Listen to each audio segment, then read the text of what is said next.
All right, so I'm trying to gauge what Milwaukee's mindset will be when you've got the hype that goes into this series, and this is supposed to be this dynamite conference semifinal. As you said earlier, might still be. Yeah, but you asked me at halftime. When you get it handed to you like this. They panicked tonight. They were taking bad shots. There was no body movement. You look at the difference. Brooklyn, they were passing the ball 3 or 4 times. Milwaukee was coming down, taking the first. They just totally panicked tonight. Now, we thought this was going to be a great series, and it still might be, but I saw panic in their eyes tonight, and they're going to have, I asked if they could tell, hey, yo, guys, let's get together tomorrow. We're not going to practice. We're going to talk.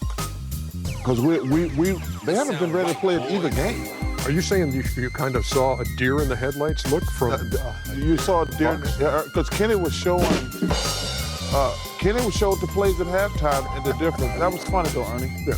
But that ass kicking wasn't funny. Yeah, I would agree with Chuck on this, Ernie. I think that the one thing that you noticed was, again, like you said, the deer in the headlight. But as a coaching staff or a management staff, the one thing that you would say is like, you got to lose yourself in the game defensively.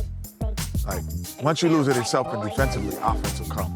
It seemed like they were trying to outshoot them into winning the game. No, if you don't slow Brooklyn down, they could shoot better than you. They have, actually, I do think they have better shooters across the board. And starting with Kyrie. Kyrie's probably, his greatest skill is he has on the basketball. His most underrated skill is his shooting ability. This guy shoots the basketball with the same clip as, not as deep, but the same clip as Steph Curry and Dame Lillard. He shoots it that well. So you have to tend to defense first against that. We always know what KD does. So they have 2 of the best, I'd say, top 10 shooters in the world on the same team. And then you put Joe Harris in there, who's won a 3-point contest. You put Shamet in there. You put now Mike James in there. And if James Harden ever comes back, they have 3 of the top 10 scorers in the world. So you have to play defense first before you try to outscore them. Chuck, you're rustling through box scores over there. What are you looking for? I'm looking at, okay, Kevin Durant scored 32 and Kyrie scored 22.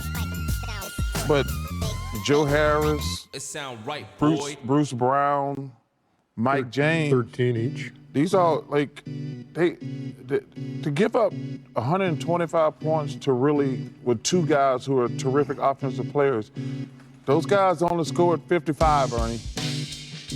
Milwaukee has 2 problems. 1, their energy wasn't there, and 2, just like in game 1, settle. Live by the jump shot, you die by the jump shot.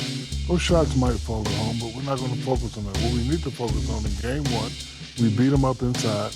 We beat them on the defensive, rebounding. Let's just take them to the hole. Let's take them to the hole every time, and then if we have a shot, we shoot. They're coming down the first option shooting. And then again, if you're shooting 8 for 27 and the other team's shooting 21 out of 42, 50%, you're going to lose by 20 or more. Tonight it was 40-something. So if they bring a little bit more energy and stop settling for the 3 ball and beat them up inside and then come back out. Inside out still wins championship. Last couple of years, you got a couple teams that won. No. The Lakers won inside out. Anthony Davis was inside. So, you got to go. He punished people. So, you got to go to inside out. So if they can do that and stop selling, they'll have a chance. But they got to come with that energy, Ernie. Yeah, the Bucks averaged 14 threes made per game in the regular season. They have hit 14 in the first 2 games total, 14 out of 57, 25%, and they are in a 2-0 hole. But going back to Milwaukee, where they have won